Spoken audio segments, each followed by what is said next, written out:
our guys gave us a chance in the second half. Defense, they scored in the first 3 drives of the game. It looked tough. It looked like it was going to be rough. And then they buckled down. I don't care what the stats say. They buckled down. They gave up 2 field goals there the remainder of the game. And that's what we needed from them. That's the response we needed. And that's not a normal response from a team that's 0-5 at the time and giving up as many rushing yards as we're giving up. But the response was to buckle down and step up and make some plays and give us a chance, and they did that. Brandon Wilson, kickoff return for touchdown, opened the game, gave us the spark we needed. And then on offense, we continued to search for that identity. And I think it didn't feel like we really had any drives in the second half. I think we had 2 an 11-play drive and then a 4-play drive, and then all of a sudden we're in the 2-minute drill. So it was a strange game in that respect. But again, you had guys trying to get us back in it. There was no quit. It was frustrating. Trust me, we're frustrated. You can throw every stat maybe you want. We're not scoring points. We're not scoring touchdowns. Our red zone efficiency is terrible. But the bottom line is we're 0-6, and our team's got more fight than anybody I've ever been around. And I just told them, when we do find that win, it's going to be the most rewarding win you've ever had in your entire life. Because the guys are still fighting. The leadership's starting to step up.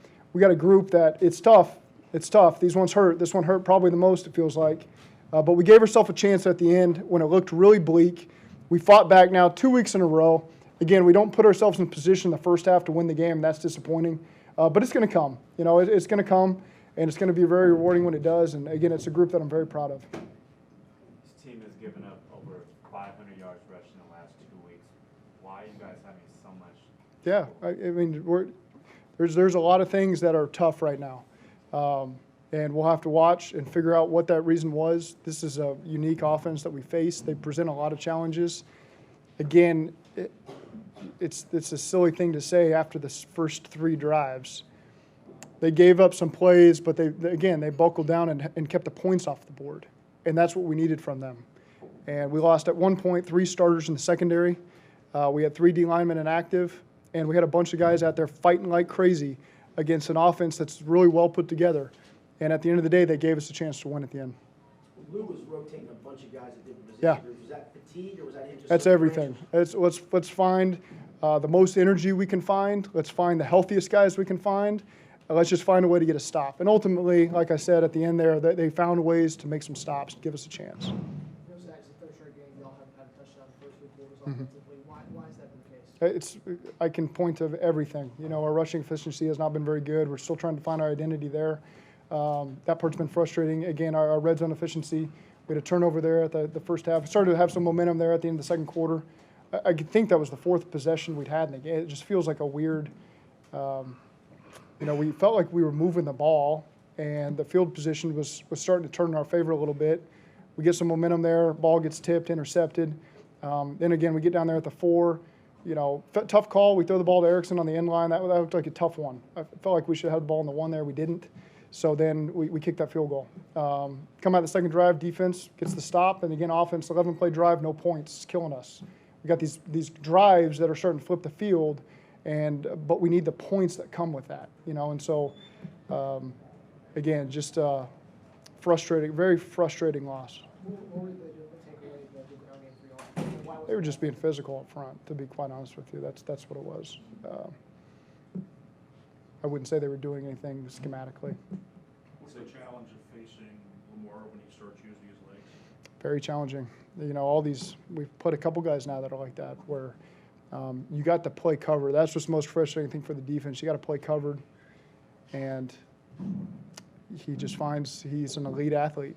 He's played a couple good athletes. He's one of the rarest I've ever seen in person, and just one little crease, and he's got 30 yards on you.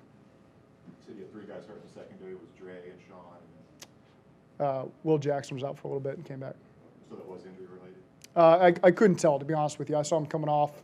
I wasn't sure if it was injury related or just fatigue. I couldn't really tell, so I probably shouldn't have said that. But I'm not positive. I'll find out more. Any update on Dre? No updates on any of those guys yet. Have you given any thought to relinquishing the play calling duties? I have not. Why not? We still feel like we have a good plan going into every single game. We haven't scored enough points. We feel like every game we're going to score plenty of points and give ourselves a chance to win. We just haven't gotten it done. How would you grade yourself as a play caller? Well, won 0 games and have not scored enough points. And that 100% falls on me. But I do like the communication we has as a staff. Yeah, the play calls come out of my mouth. We have great chemistry as a staff. We feel like we've put a good plan together, and we're all on the same page when the calls come out, regardless of who's calling it. seemed And like it just they hasn't. Specifically tried to take Tyler Boyd out of the game. They usually do that with Martin Humphrey. He usually covers who they think is going to be the best receiver, and Tyler's certainly been our leading receiver throughout these last couple games. So that's what they like to do. Got a big game on tape. State on made some plays for you. What'd you think of the way he played on tape? Played outstanding. Outstanding. About every 50-50 ball, he made a play on about all of them. And certainly, you know, to go back to your previous question, they put Marlon Humphrey and they got eyes on him from everybody because he's a dangerous guy, and they felt like they needed to take him away. Zach, I think we thought AJ might run some routes pretty game. He didn't. Was it a setback, cautionary? Was there a reason why he did not? No, there's no reason for that. 0-6 now, what's the mood in this locker room?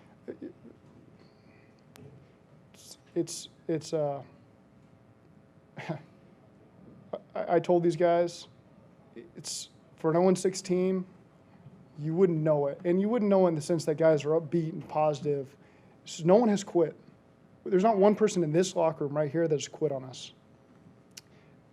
So you say the mood in the locker room, it's not, oh, we're okay. That's not the mood.